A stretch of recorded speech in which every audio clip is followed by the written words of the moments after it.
Graça e paz, queridos.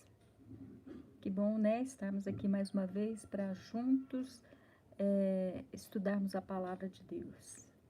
É com muita alegria, queridos, que todas as segundas-feiras eu venho aqui, né? Repartir um pouco daquilo que da palavra do Senhor com vocês. Então, assim, sejam todos bem-vindos, que cada um possa receber, né? Da palavra de Deus. Amém? Antes de nós começarmos, né, eu quero agradecer a cada um de vocês que tem assistido às aulas na segunda-feira. Eu sei que tem alguns que assistem em outros dias, na terça, mas se você puder, querido, assista na segunda. Se você puder, mande as suas perguntas, ok? Então vamos orar, amém?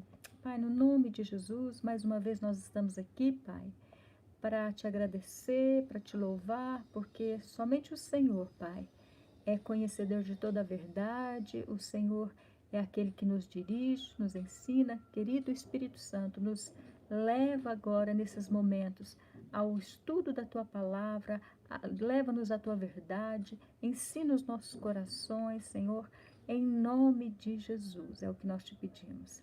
Amém, queridos? Queridos, né?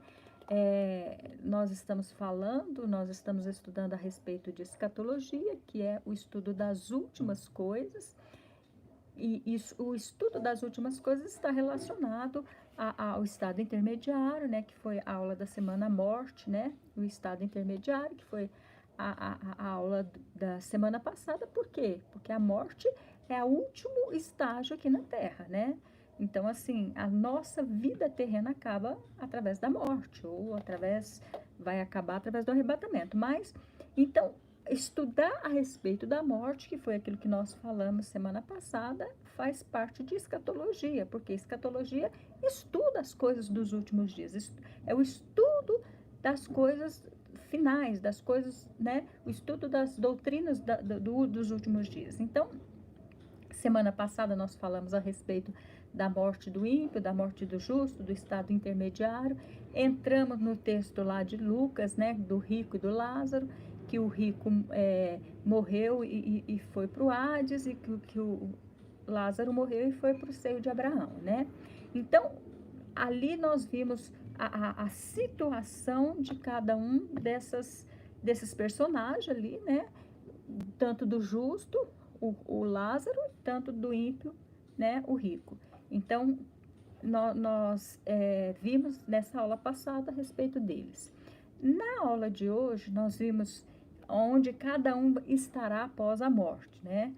Lázaro no seio de Abraão e o rico no Hades. Hoje, queridos, nós vamos falar a respeito do céu, tá? Por quê? Porque é muito importante a gente saber a respeito do céu. E, queridos, muitas pessoas, o que acontece? Muitas pessoas, né, por conta de ter perdido um ente querido, perdido um pai, uma mãe, enfim, filho, né, um ente querido, elas acabam, querido, tem muitas especulações a respeito do céu, e elas acabam tendo ideias errôneas a respeito do céu, né? Por quê? Porque ninguém quer, por exemplo, assim, um parente, uma pessoa muito amada minha, morreu, e assim, nós temos, né, queridos, nós conhecemos a verdade, a gente sabe, mas muitas pessoas que não conhecem o Jesus, e ela fala, não, agora a pessoa, né, tá num lugar melhor, e a gente sabe que, pela aula passada, né, que qual é o destino do ímpio pós-morte e qual é o destino do justo pós-morte, né? Então, por conta desses equívocos, por conta dessas ideias errôneas, a gente acaba, né, tendo essas ideias equivocadas. Então, o céu, irmãos, é lógico que o céu ele está vinculado, né, ao quê? Ao estado intermediário de quem? Do justo, não é verdade? Lázaro foi para o céu, né? Foi para o paraíso, para o seio de Abraão ali. Então, quando a gente se refere aos céus, a lógica é que nós não vamos referir mais ao ímpio, porque o céu não é para o ímpio, para aquele que morreu sem Jesus. O céu é para aqueles que morreu em Cristo, né? Morreu em Cristo, em Jesus. Então, nós vamos examinar a luz das Escrituras, tá, querido? Então, vamos ver algumas coisas, então, nessa aula hoje a respeito do céu.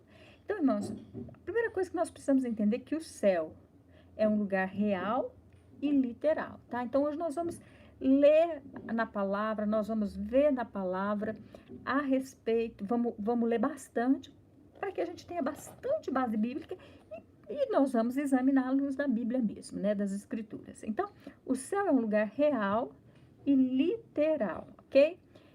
Esse mundo aqui, irmãos, ele é apenas o quê? A antessala, né? Pro próximo. A gente sabe que a nossa vida aqui é passageira e que um dia a gente vai, né? A gente vai partir para outro. A gente sabe que existe o quê? Vida após morte. Então, esse mundo é apenas a antessala. Essa existência é breve e incidental em relação às alturas eternas da próxima.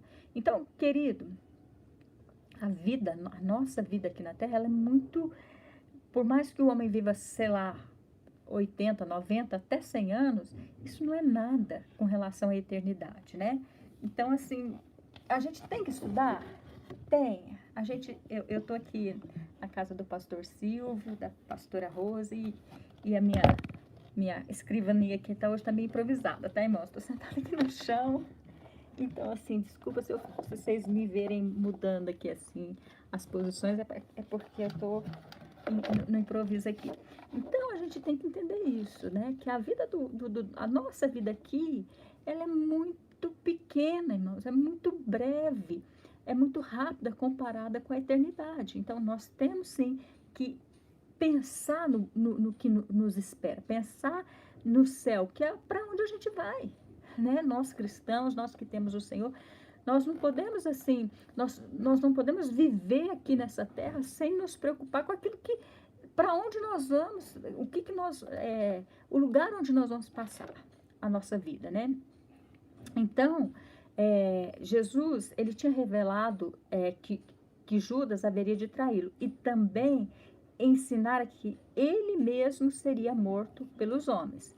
Então, o próprio Jesus disse que ele também passaria pela morte, né? E ele falou quem queria quem queria traí-lo, né? Então, eu quero ler com vocês em João 14, mas antes de eu ler, olha, os discípulos, tomados de angústia e temor, se agruparam em torno do seu Salvador a fim de ouvirem mais a respeito, certificando de que estariam em segurança, fora de perigo. E quando eles estavam no aconchego íntimo do cenáculo, Jesus deu início à sua mensagem de consolo e encorajamento. Então, aqui em João, lembra, né? Jesus falou que ele, lá em João 14, que ele iria, que ele ia morrer, né? Que ele iria, mas depois que ele ia enviar o Consolador e os discípulos, aí Jesus fala assim, ó, não turbe os vossos corações, né? Porque eles estavam tristes, porque Jesus iria, né? Aí olha o que Jesus responde para eles. João 14, de 2 a 3. Na casa do meu pai há muitas moradas. Se assim não fora, eu vou teria dito, pois vou preparar-vos lugar. E quando eu for e vos preparar lugar, voltarei e vos receberei para mim mesmo, para que onde estou eu estejais, perdão, para que onde estou eu estejais vós também. Então você repara que nesse texto, irmãos, Jesus usou a palavra lugar 2 vezes, né? Ele disse que eu vou preparar lugar e depois que ele vai preparar esse lugar. Então, irmãos, ele está falando de um lugar. Realmente o céu é um real, literal e físico, queridos. É um lugar da presença de Deus, um lugar que Cristo nos está preparando. Então, esse lugar é real, sim. O céu será um lugar espaçoso. Lá em Apocalipse 7, 9, eu vou ler aqui que é mais rápido. Apocalipse 7.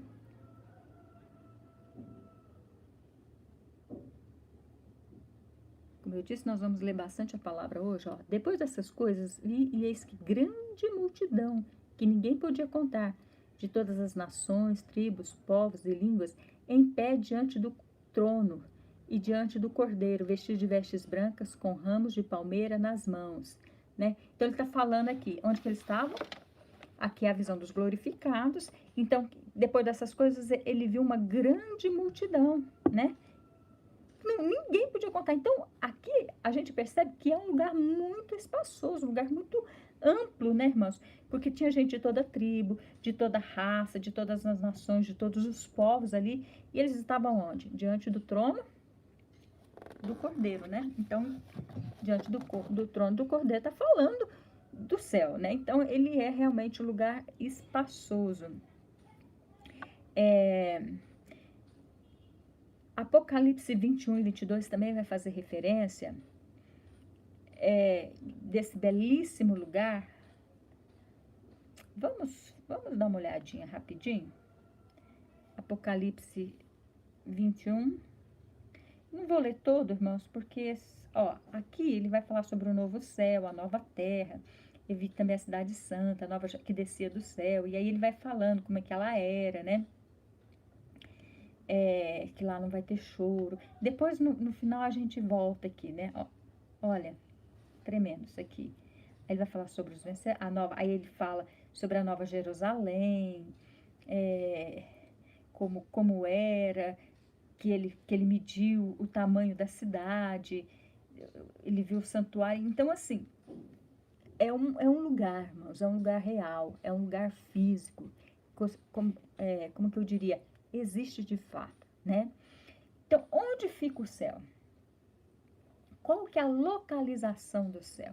Então, a gente já entende que é um lugar real, ele existe de verdade, né? Ele é um lugar que Jesus foi, está preparando esse lugar para nós. E aí, Apocalipse escreve, lá está o trono de Deus. Então, esse lugar existe, ele é real, irmãos. Agora, onde que ele fica? Queridos, o céu, ele está localizado, pelas escrituras, ele está localizado em cima e não embaixo, tá? Então, vamos ver alguns textos que falam sobre isso? Então, o céu fica em cima. Atos 1:9. Foi Jesus elevado às alturas à vista dele, tá? Então, foi elevado, subiu, não é verdade? Então, Jesus subiu. Isso aqui depois que Jesus já tinha sido morto, ressuscitou, né? Depois que ele apareceu aos discípulos. Então, ali, quando ele é assunto ao céu. Então, ele subiu.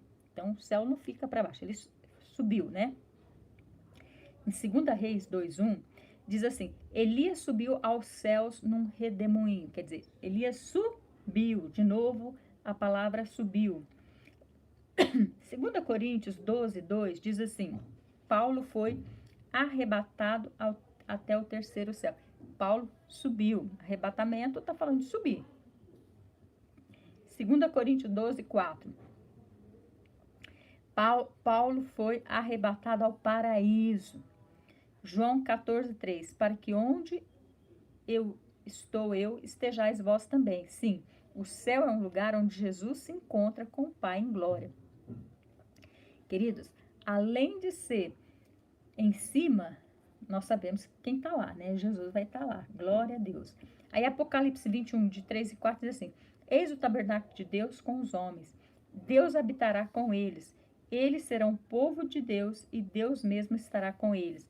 Eles enxugará dos olhos toda lágrima. E os mortos já não existirá. Já não haverá luto, nem pranto, nem dor, porque as primeiras coisas passaram. Querido, o céu é um lugar que não haverá dor, né? Não haverá pranto, não haverá choro, não haverá tristeza. Por quê, querido? Porque todas essas coisas serão passadas, né? Apocalipse 22, de 3 a 5, diz assim, nunca mais haverá qualquer maldição. Nela estará o trono de Deus e do Cordeiro. Os seus servos o servirão, contemplarão a sua face, e nas suas frontes está o nome dele. Então já não haverá noite, nem precisarão eles de luz de candeia, nem de luz de sol, porque o Senhor Deus brilhará sobre eles, e reinarão pelos séculos dos séculos. Olha que tremendo, né, irmãos? Esse é o lugar que nos espera. Um lugar que não haverá choro, não haverá pranto, não haverá dor, não haverá tristeza, não haverá dia e noite. Por quê? Porque o próprio Deus, a luz dele, ele brilhará, né? Então, o céu reserva maravilhas, maravilhosas perspectivas para aqueles que foram lavados no precioso sangue de Cristo. E a verdade é que, onde quer que esteja o céu, está vinculado às bênçãos de Deus em seu Filho Jesus. Onde estão os nossos entes queridos que são crentes, deve ser o bastante para satisfazer as nossas expectativas, esperanças e desejos. Então, irmãos, a morte para o cristão quando você pensa num ente seu querido que morreu e hoje está com Jesus, irmãos, é essa a realidade dele, né? Não há mais dor, não há mais choro, não há mais tristeza, né? Não há mais nada dessas coisas, né? Glória a Deus por isso. Glória a Deus, porque os nossos amados que morreram em Cristo, né, irmãos? Eles estão em um lugar muito melhor que nós. Então, nós vimos que o céu, queridos, ele é para cima e não para baixo, né? Então, que tipo de corpo teremos no céu? Como que você acha que é o corpo? Como será o seu corpo lá no céu? E aí eu vou dar uma adiantada antes do arrebatamento, né? Então, vamos lá. Devemos lembrar, irmãos, que Jesus subiu aos céus dotado de um corpo autêntico, tá? A ressurreição sempre diz respeito ao corpo e nada mais, porque somente o corpo ressuscita, irmãos. Porque a única coisa que morre é o corpo, né? A alma não morre, o espírito não morre. Então, o que ressuscita? O que ressuscita é o corpo. Então, alma e espírito continua vivo. Então, depois de Jesus ter sido crucificado, estando os discípulos reunidos no cenáculo, ouviram dizer que ele voltara à vida e ficaram perturbados ante tal notícia.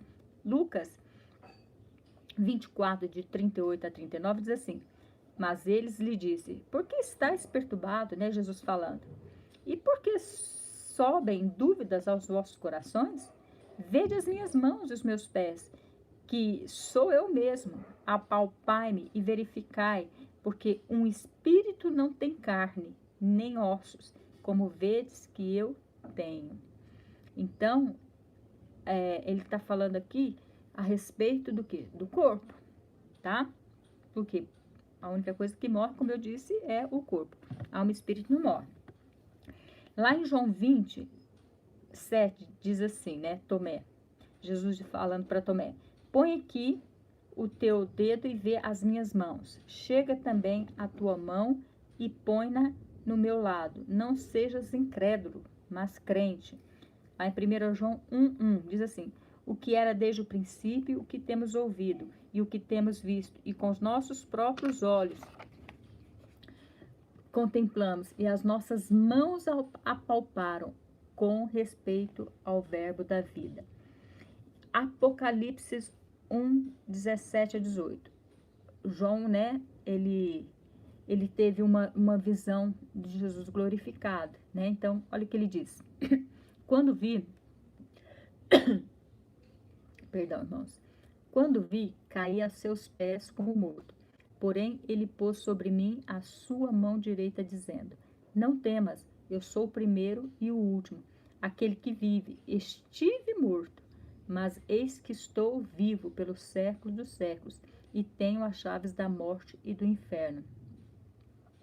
Então, irmãos, não pode haver nenhuma sombra de dúvida de que esses versículos demonstram o fato de que Jesus é possuidor de um corpo físico, de um corpo real, físico, real, né, vivo, e que não é, alguma substância etérea, não é uma, né, não é uma força, não é nada, não, tem um corpo físico sim, ok? Por quê? Porque Jesus é a primícia dos que dormem, né? Jesus, ele foi o primeiro a ser morto, né? Ressuscitado. Ele ressuscitou. O que ressuscitou? A única coisa que morreu, o corpo. Ok? Então, a única coisa que morre é o corpo, tá, irmãos? Daqui a pouco vocês vão entender porque eu vou entrar mas daqui a pouco eu vou explicar isso aqui. Podemos nos regozijar no fato de que ele tem prometido um corpo similar a todos quanto a ele pertence, tá? Lá em 1 João 3,2 diz assim: Amados, agora somos filhos de Deus, e ainda não se manifestou o que havemos de ser. Sabemos que quando ele se manifestar, seremos semelhante a ele, porque havemos de vê-lo como ele é. Então, nós vamos ser igual a ele, irmãos. O corpo que ele tem hoje é o corpo que nós vamos ter, ok? Quando a gente continua examinando as escrituras, e a gente vai olhando, olha o que diz lá em Mateus 6, 19, 21. Não acumuleis para vós outros tesouros sobre a terra, onde a traça e a ferrugem corrói, e onde ladrões escavam e roubam. Mas ajuntai para vós outros tesouro no céu, onde traça nem ferrugem corrói, e onde ladrões não escavam nem roubam. Porque onde está o teu tesouro, aí também está o teu coração. Agora, para pensar, irmãos. Os tesouros celestiais, eles não teriam valor nenhum para um espírito, mas tão somente para uma pessoa dotada de corpo, né?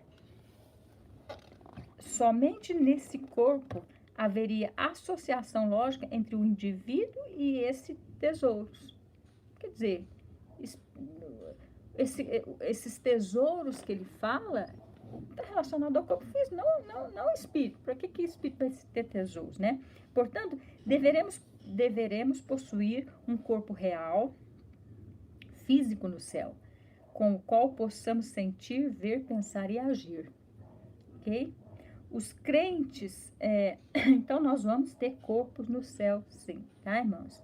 Um corpo físico, igual Jesus tem hoje, nós vamos ter, ok? Os crentes se conhecerão mutuamente no céu? O que vocês acham? Você acha que os crentes vão se conhecer ou não? A resposta é sim, né, irmãos? Lembra de Lázaro, do rico e do Lázaro? O rico reconheceu Lázaro, não foi? Lázaro sabia que era Abraão. Lázaro não viveu na época de Abraão, mas ele reconheceu Abraão, né? Então, nós vamos perder, no céu, irmão, nós perdemos a natureza pecaminosa carnal, isso a gente perde, bem como a gente perde essa carnalidade nossa que sente dor, que sente tristeza, mas em tudo mais, nossa personalidade se mantém intacta e idêntica. A gente vai perder, sim, essa estrutura pecaminosa que a gente tem, mas a nossa personalidade, isso vai ficar, né? Isso vai ficar assim.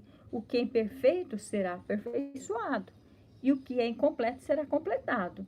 O que estiver faltando será suprido em nós, mas a gente vai ter, sim, a nossa mente, nossa mente, que eu falo assim, a nossa personalidade vai ficar intacta ali. Nós vamos nos conhecer, nós vamos saber, né? Aí é aquilo que eu falei de Lucas, lá no trecho de Lucas, né? Abraão viveu sobre a terra, como eu disse, não viveu no tempo de Lázaro, nem do rico, mas ele continuou sendo Abraão, não foi? Viveu tantos e tantos anos antes, mas lá no céu ele continuou sendo Abraão. Por quê? Porque Lázaro reconheceu, o rico reconheceu Abraão. Ele não deixou de ser, né, Abraão lá no céu, ok? Lázaro e o mendigo na terra o Lázaro na terra, ele era o quê? O mendigo, ele era enfermo, mas no céu se sentia bem, e não padecia mais de pobreza. O rico pôde reconhecer que Lázaro agora era consolado no céu. O rico reconheceu a Lázaro e Lázaro reconheceu o rico. Abraão reconheceu a ambos e falou com eles. Então, assim, nós vamos reconhecer, nós vamos saber quem são as pessoas, né? Nós não vamos ter esse sentimento carnal. Por exemplo, eu vou reconhecer o Eric no céu? Vou, mas não há mais esse sentimento de marido e mulher, esse sentimento, esse amor eros, né? Que é o amor da carne, né? Mas eu vou saber que um dia ele foi meu marido, eu vou reconhecer as pessoas, a gente vai reconhecer as pessoas. Então, quais são as características pessoais que serão conservadas? Já que eu falei que a nossa consciência será, a nossa personalidade se mantém intacta. Então, quais são essas características? 1 Coríntios 13, 12, diz assim: porque agora vemos como em espelho, obscuramente, então veremos face a face. Agora conheço em parte, então conhecerei como também sou conhecido. Então ele está dizendo aqui, irmãos, eu vou conhecer como também sou conhecido. Então eu vou conhecer as pessoas e as pessoas vão me conhecer, né? E como somos reconhecidos agora? Por acaso não é por características próprias a um corpo? Não é? Como é que as pessoas, quando as pessoas olham, quando a pessoa olha para mim, por exemplo, o que primeiro ela conhece? Não é minha alma, não é meu espírito, ela conhece a minha fisionomia, ela conhece o meu corpo.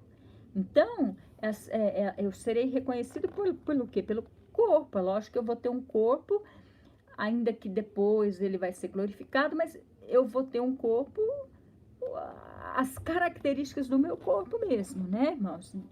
As pessoas vão olhar para mim e falar, não, essa é a Débora, né? Se agora podemos ver somente como que através de um espelho, obscuramente, e certamente assim acontece, porque não seria razoável supor que no céu seremos capazes de ver tudo claramente. Quando recebemos os nossos novos corpos, quando formos feitos semelhantes ao Senhor Jesus, não nos equivocaremos em nosso juízo sobre outras pessoas, nem nos faltará entendimento quanto aos desejos e motivos alheios. Não somente nós vamos reconhecer, irmãos, aqueles que nós conhecíamos nessa terra, mas também seremos capazes de reconhecer a outros homens, a quem nunca vivemos ontem. É o que eu falei a respeito de Abraão, né? Lázaro não viveu no tempo de Abraão. O rico não viveu no tempo de Abraão, mas eles reconheceram, né? Por quê? Porque hoje a gente vê como de uma forma obscurecida, mas nós vamos lá no céu ver como realmente é. A nossa capacidade de ver, né? A gente vai olhar para Abraão e vai saber que é Abraão. Nós vamos olhar para Paulo e vamos saber que é Paulo, né? Então, Mateus 14, de 1 a 4, diz assim: nessa passagem, vemos que os discípulos reconheceram a Moisés e Elias no Monte da Transfiguração, embora jamais antes os tivesse visto. Lembra da Transfiguração? Eles reconheceram que era quem? Abraão e Elias. Mas eles tinham visto os dois? Perdão, Moisés e Elias? Eles tinham visto? Eles tinham convivido com eles? Não. Mas eles viram Elias e Moisés, e bateu o olho e sabia que era Elias e Moisés. Então, é assim que nós vamos estar ali no céu, né? Nós vamos ver e saber quem são as pessoas. Lá em Lucas 16, 19, 31, diz assim, do rico e do Lázaro, eles o reconheceram, né? Tanto Lázaro quanto o rico reconheceu Abraão. O rico jamais vira Abraão, mas apesar disso, pôde reconhecer. Então, é aquilo que eu já falei, né?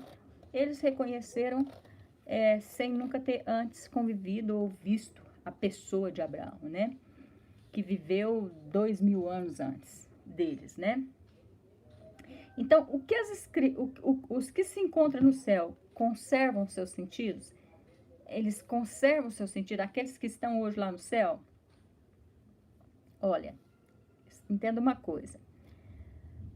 Embora hoje, as pessoas que morrem hoje, irmãos, elas, o seu corpo se encontra onde? Onde que está o corpo das pessoas?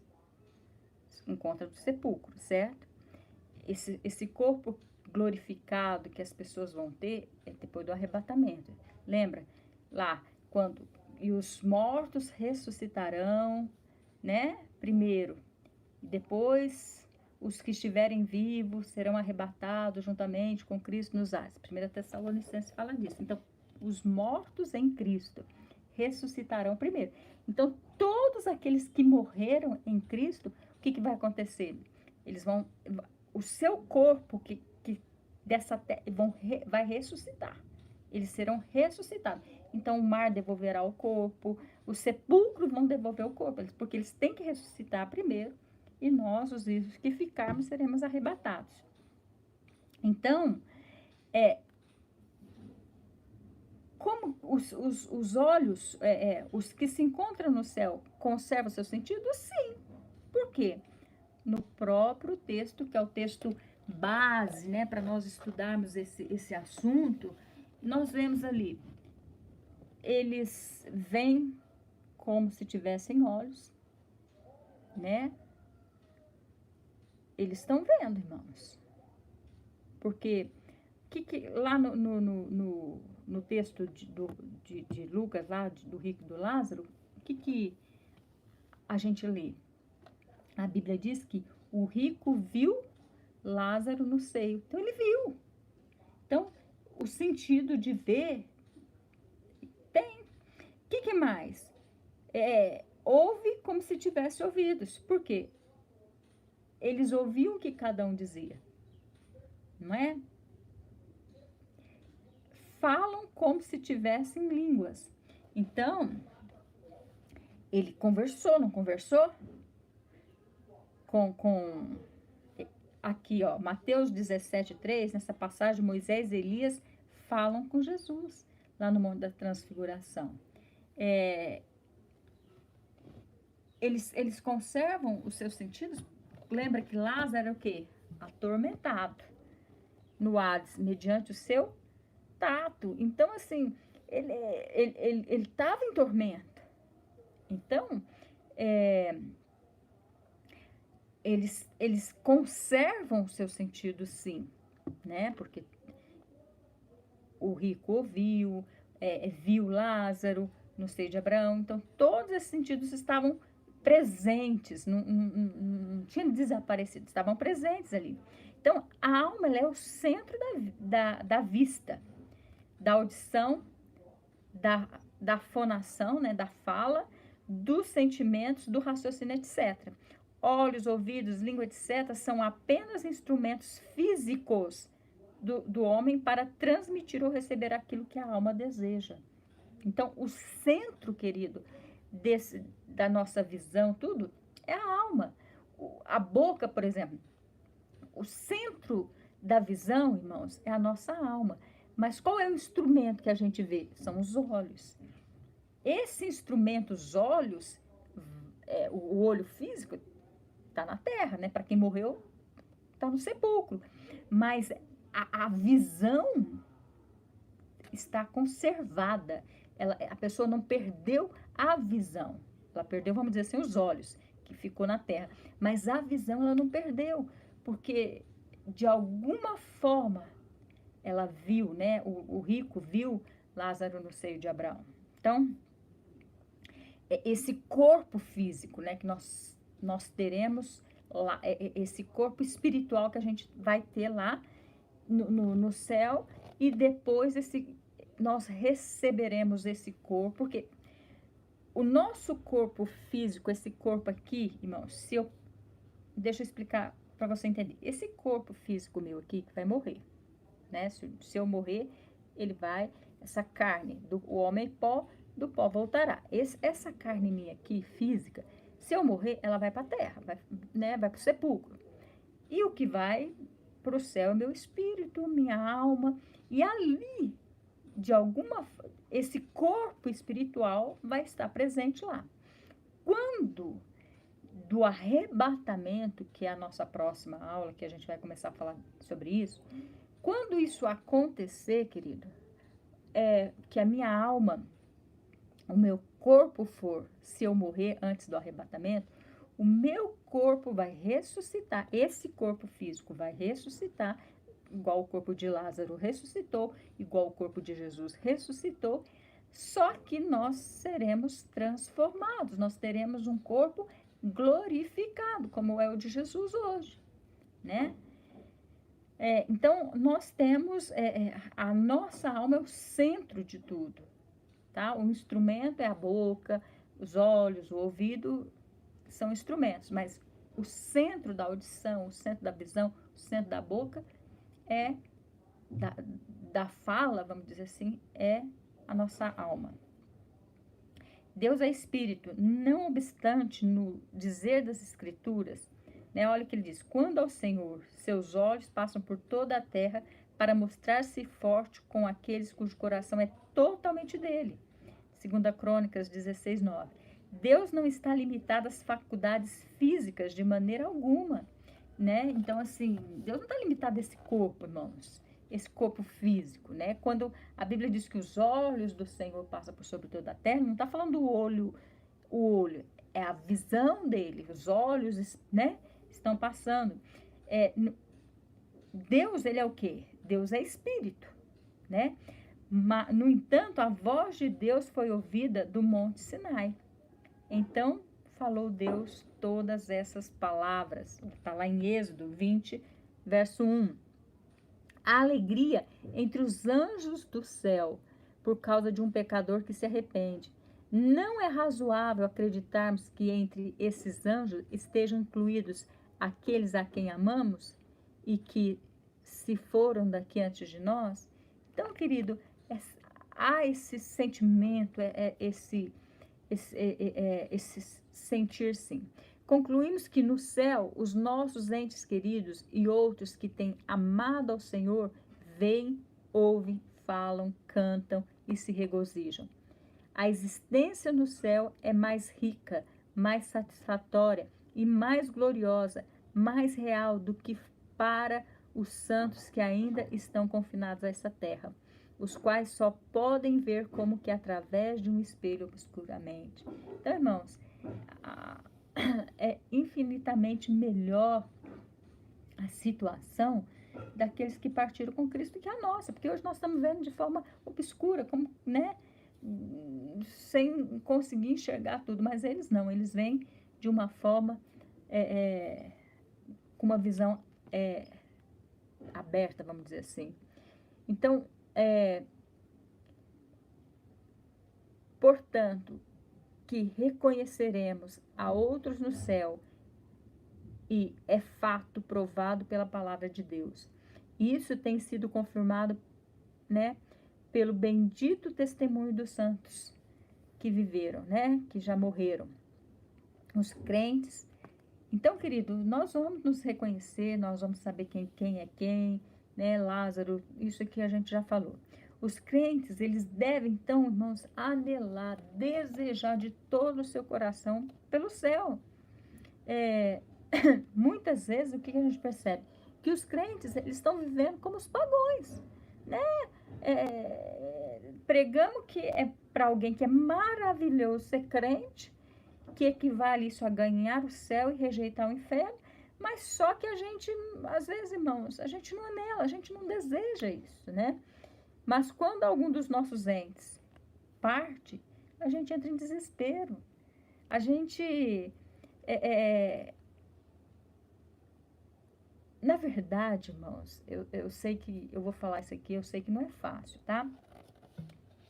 Não tô falando que é fácil, não, mas assim, quando uma família, quando alguém que a gente ama demais, né, morre, e ela morre em Jesus, é motivo de alegria. Seria o certo era nós celebrarmos isso, né? É lógico, irmãos, que não é fácil perder. Eu não estou falando assim, ai, morreu, glória a Deus. E não, tem a saudade, né? A gente quer ter a pessoa perto da gente, a gente quer. Mas, irmãos, o céu é incomparavelmente melhor do que a terra, né? Olha que interessante aqui que ele fala. Quando morremos e nos lamentamos, ante a morte de alguém, algum ente amado, com frequência anulamos a força de nosso testemunho cristão, pois deixamos cair em reflexo adverso sobre Bíblia e a irreverência contra o céu. Quem escreveu isso foi John Rice.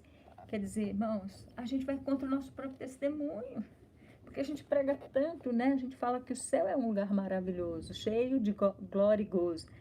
Lá de veio meu Salvador, céu é um lugar maravilhoso. Só que quando a pessoa morre, a gente entra em depressão, entra em tristeza e tudo mais. Por quê? Porque a gente acaba contradizendo. Mas se lá é um lugar bom, tão maravilhoso, a gente não devia estar chorando porque a pessoa está lá, né?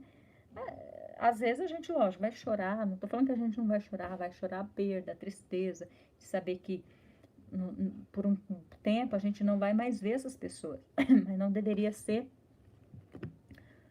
um lugar, não deveria ser tão triste assim. O céu, querido, ele é um lugar bendito, é um lugar de alívio para o crente, né? Apocalipse 14:13 diz assim: então ouviu uma voz do céu dizendo, e escreve, bem-aventurados os mortos que desde agora morreram no Senhor, sim, diz o Espírito, para que descansem das suas fadigas, pois as suas obras o acompanham. Então, irmãos, Paulo diz que o viver era Cristo, mas o morrer era lucro. Então, assim, a morte para o crente, irmãos, a morte para o cristão é um alívio, é uma bênção, né? Vamos dizer assim.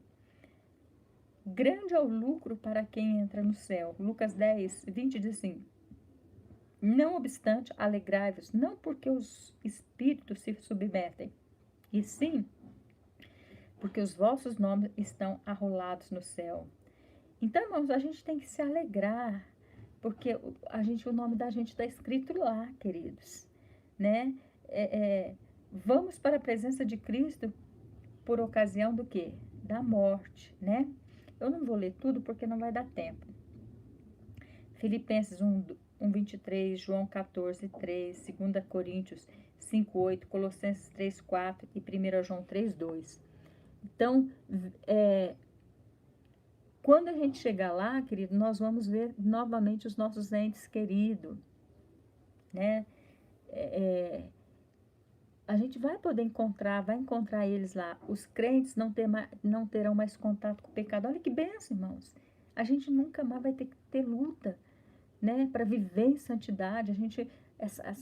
Essa vida carnal, nossa, essa guerra da alma e do espírito, do corpo e do espírito, da carne e do espírito, não vai haver mais, né? Por quê? Porque a gente não terá mais contato com o quê? Com o pecado. Romanos 7:24 diz, desventurado o homem que sou, Paulo falando, né? Quem me livrará do corpo dessa morte? Paulo, ele conhecia a terrível realidade, irmão, do pecado associado à existência nessa terra, né? Então, ele sabia dessa guerra, dessa luta, né? E 1 Coríntios 15:17, se Cristo não ressuscitou, é vã a vossa fé, e ainda permaneceis no vosso pecado. Desde que Cristo ressuscitou, a questão do nosso pecado ficou para sempre resolvido, mediante a nossa fé nele. Nossa esperança está depositada em nosso Salvador ressurreto, o qual nos livrará do corpo dessa morte. E visto que ele ressurgiu, nós também haveremos de ressurgir incorruptível, irmãos. Olha que bênção, olha que coisa maravilhosa, né? Os crentes, irmãos, eles serão separados do pecado, dos pecadores, né? Hoje, irmãos, eu não sei você, está difícil viver nessa terra, né? No meio de tanta corrupção, de tanta injustiça. Lá no Salmo 37:1 diz assim: não te indignes por causa dos malfeitores, nem tenha inveja dos que praticam iniquidade. Deus cuidará dos tais no tempo próprio. Aí em 1 Coríntios 6, de 9 a 10 diz assim: ou não sabeis que os injustos não herdarão o reino de Deus? Não vos enganeis, nem impuros, nem idólatras, nem adúlteros, nem efeminados, nem sodomitas, nem ladrões, nem avarentos, nem bêbados, nem maldizentes, nem roubadores herdarão o reino de Deus. Então, irmãos, por um lado, é triste a gente saber que essas pessoas não vão para lá, e aí, né, essa tristeza em nós precisa produzir um fruto, do evangelismo, da gente, né, tentar o máximo possível ganhar as pessoas para Jesus, para que realmente elas não sejam separados da comunhão de Deus, não sejam separados, não possam entrar no céu. Então, isso, por um lado, gera essa tristeza de saber que muitas pessoas não irão para o céu. Mas, por um lado, também, isso gera muita alegria, irmãos, porque o céu não é um lugar de injustiça. Não haverá injustiça, irmãos. Não haverá ladrão, não haverá... Você não vai ter que ter medo, porque não haverá ladrão, não haverá maldizente. Então, o céu é um lugar maravilhoso, realmente, né? Esse tipo de maldade não haverá lá. O céu, irmãos, ele é destinado. Então, para quem que o céu é destinado? O céu é destinado para aqueles que colocam o Senhor Jesus em primeiro lugar, né? E o inferno está reservado para aqueles que não têm lugar para Cristo em suas vidas. Que coisa, né? O céu, ele é reservado para aqueles que colocam Jesus em primeiro lugar nas suas vidas. E o inferno é reservado para aqueles que não têm lugar para Cristo em suas vidas. Forte, né? Então, no céu as lágrimas serão enxutas e os corações serão consolados, né? Mateus 5:4. Bem-aventurados que choram, porque serão consolados. Então, há vários textos, não vou ler, nós temos alguns poucos minutos.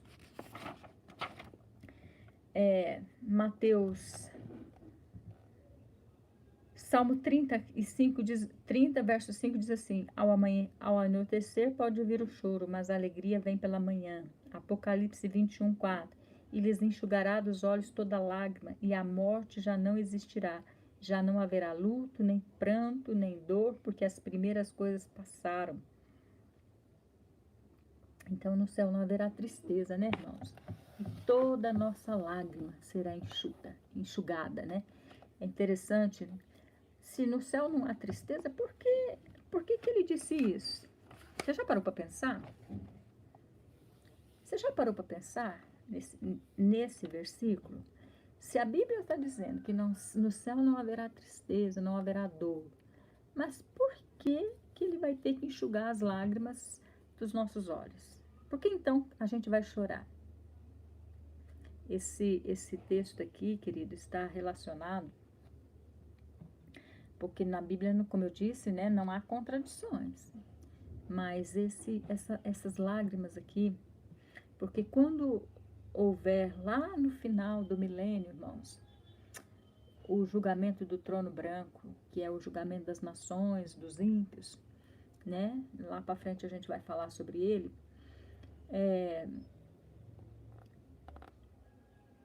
nós estaremos lá. E nós veremos muitas pessoas que um dia a gente falou de Jesus, muitas pessoas que a gente pregou o evangelho e rejeitou. Não quero saber. E vai ser um dia muito triste, porque a gente de alguma forma vai dar sentença. Aquilo que a gente fez por elas aqui na terra, por exemplo, aquela pessoa que você pregou para elas, e ela não quis aceitar o Senhor Jesus, disse não, rejeitou. Um dia, irmãos, nesse dia, no dia do juízo do trono branco, vai abrir um telão, e aquela pessoa vai estar lá no momento do julgamento dela, e vai abrir um telão, e vai estar lá exatamente aquele dia que você pregou, exatamente aquele dia que você falou de Jesus para ela, e ela rejeitou. Então, de alguma forma, você vai participar, e você, por causa daquilo que você fez, e ela rejeitou, aquilo se tornará a sentença dela. Então, nós estaremos dando a sentença condenatória para ela. Então, será um momento muito difícil, onde o próprio Jesus terá que nos consolar. O próprio Jesus terá que enxugar as nossas lágrimas, né? Porque vai ser muito triste você ver aquela pessoa que você amou, que você pregou, evangelizou, indo para o inferno, né? E você tendo sido um instrumento de Deus para livrar ela daquele lugar, né? Então será um momento de muita dor.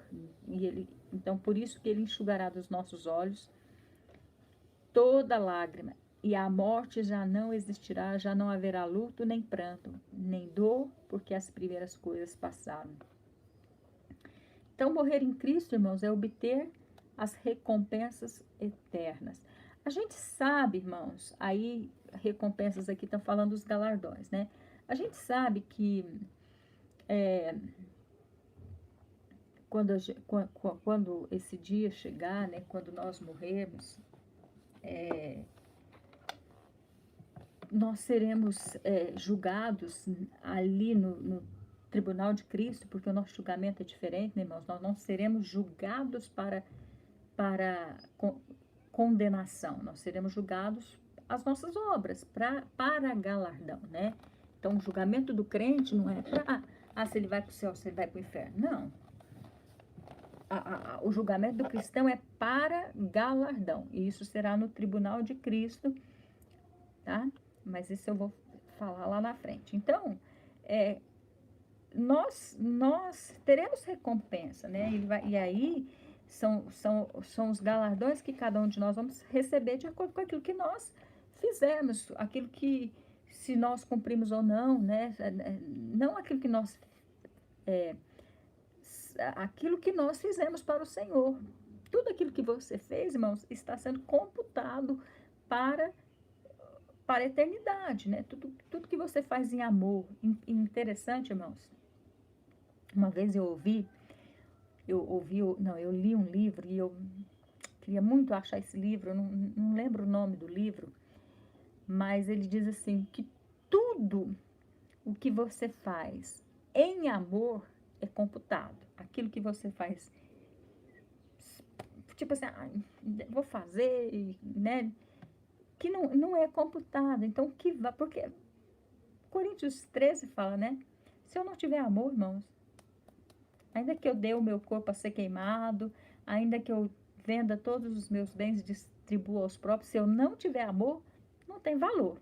Então, tudo que tem valor para Deus, que é contado para isso, é o quê? Aquilo que eu faço em amor. Então, nós teremos recompensas, né, irmãos?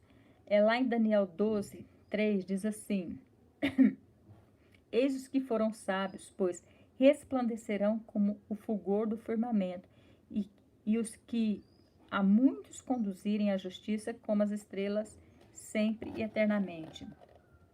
Mateus 19, 28 diz assim: Jesus lhes respondeu: Em verdade vos digo que vós, os que me seguiste, quando na regeneração o Filho do Homem se assentar no trono da sua glória, também vós assentareis em 12 tronos para julgar as 12 tribos de Israel.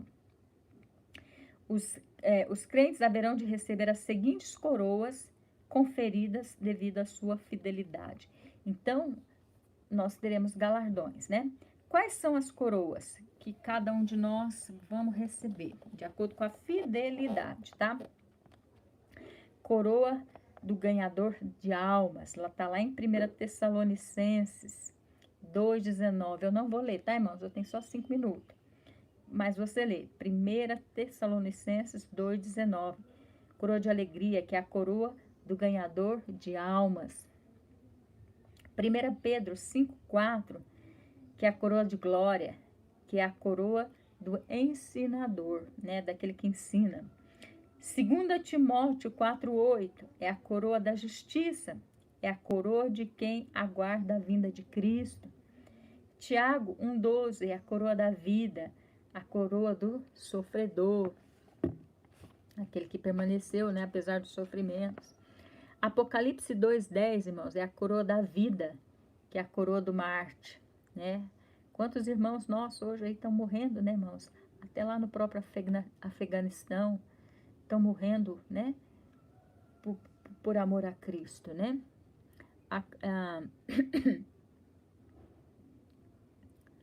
A coroa é possível a obtenção de todas as coroas por causa da coroa de espinho. João 19,5, usada pelo nosso Senhor Jesus. E a coroa da morte. Jesus Cristo morreu por nós. Então, a gente pode, sim, ter essas coroas? Sim. Mas por causa de qual coroa? A coroa de espinho, né? Que é a coroa de Jesus, que morreu por nós. Um dia ele colocou sobre ele uma coroa de espinho. Olha que tremendo isso, irmãos. Jesus foi colocado sobre sua cabeça uma coroa de espinho. Para quê? Para que lá no céu, quando a gente chegar lá, a gente também receba coroas. Só que, né, a gente diz que os anciões estão diante do trono, né, e eles se prostram lá.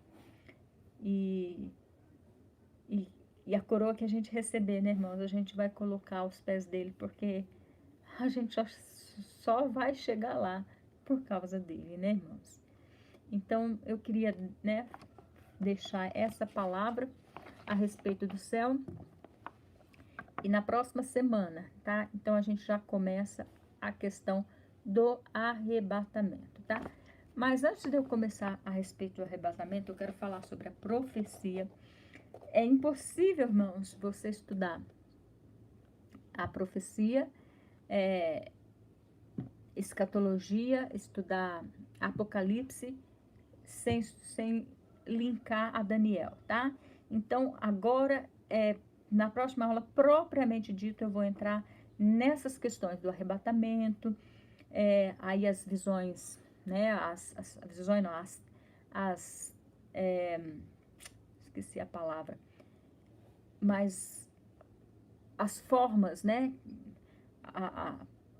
Quando se fala de arrebatamento, tem os pré-tribulacionistas, os mesos, os pós.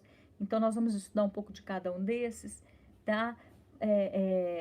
Quando entrarmos na questão da tribulação, e nós vamos estudar sobre a tribulação também. Então, assim, e aí eu vou linkar uma coisa com a outra, a gente vai estudar de uma forma mais sucinta isso aí, para que você possa entender. Então, próxima aula, eu vou até deixar lá no nosso grupo, falando que a aula será sobre isso, tá? Então, arrebatamento. Vamos falar sobre arrebatamento.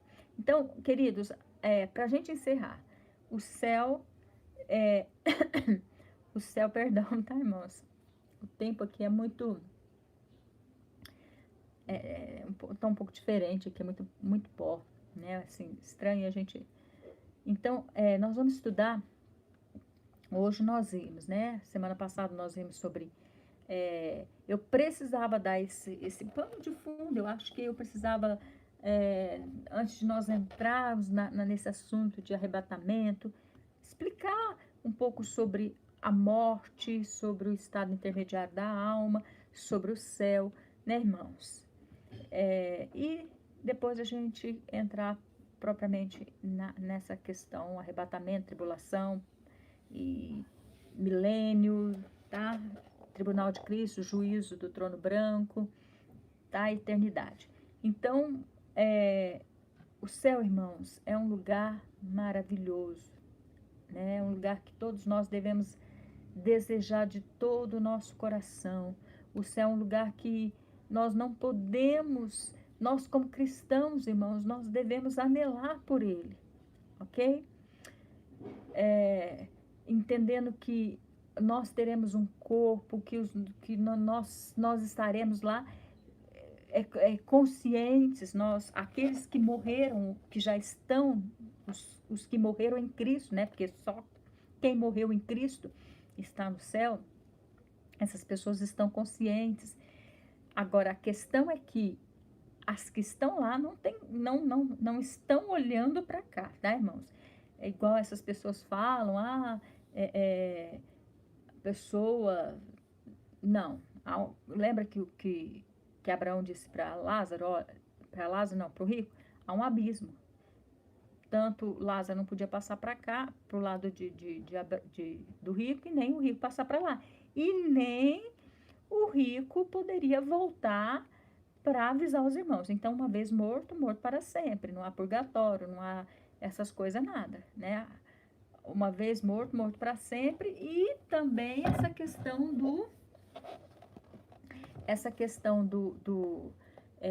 da pessoa que morre, os cristãos, elas estão lá, mas elas não têm mais, assim, elas não estão mais olhando para a terra, no sentido assim, elas não estão, elas têm a consciência, né, elas têm os sentidos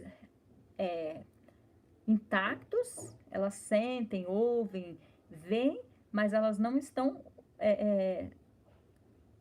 olhando para cá, no sentido assim, a pessoa está lá no céu, lembrando que deixou o pai aqui, deixou a mãe aqui, e ela não está lá em sofrimento, relembrando ou lembrando do que ela deixou aqui, não, tá? Qualquer dúvida, vocês mandem aí para mim, tá? Pode mandar pessoalmente, vocês escrevam aí, depois eu vou olhando e vou respondendo. Eu tenho percebido que vocês têm colocado só a graça e paz e tal. Queridos, podem fazer perguntas, façam perguntas, tá? Não fiquem com dúvida. Assim, o que eu não souber, irmãos, porque eu também não sei tudo, eu vou procurar, vou estudar e para eu poder responder para vocês. Mas eu tô aqui para servir vocês, para tirar as dúvidas, ok? Então era isso. Um beijão no coração, fiquem com Deus e até a próxima aula, tá? Dúvidas, deixem aí. Beijo, queridos. Fiquem com Deus.